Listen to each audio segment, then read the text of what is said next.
The war in Ukraine is absolutely receiving wall-to-wall coverage, as it should.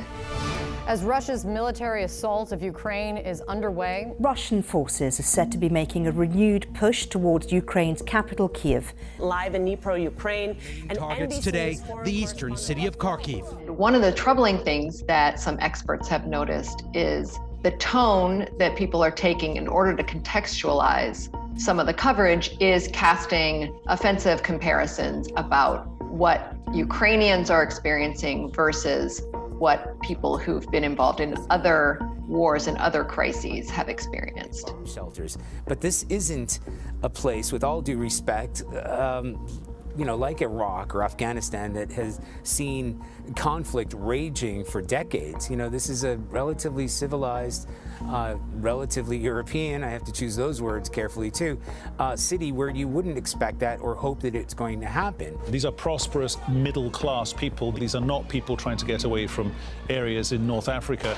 They look like any European family that you would live next door to. What's sad really is how casual and spontaneous those comments happened. Like the way that they were said showed like real bias that we would think journalists covering such, major events would be above. So there were several comments that were very disheartening. One of the things that we've seen in the coverage of Ukrainian refugees is Ukrainian refugees are immediately referred to as refugees, whereas there were examples in other coverage with wars in Africa and the Middle East where the people affected by those conflicts were simply called migrants. Some 75,000 migrants have moved through Bosnia-Herzegovina into neighboring countries. Turning overseas, about 100 migrants are missing in the Mediterranean. There are some commentators who are referring to the refugees as it being unusual to see refugees with blonde hair and blue eyes.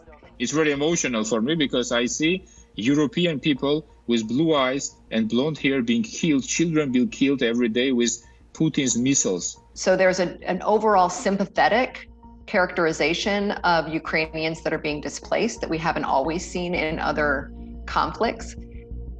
Stereotypes that people in places like the Middle East or South Asia or Latin America are less civilized. They're constantly in conflict. They're less worthy of being accepted as refugees. It's less serious because it's happening there. So I feel like these comments, that's exactly what they do. This is not a developing third world nation. This is Europe. What we report on, what we say makes a difference. It has an impact. People are watching and they are listening and reading. We have a responsibility to do it right and to not push and reinforce stereotypes.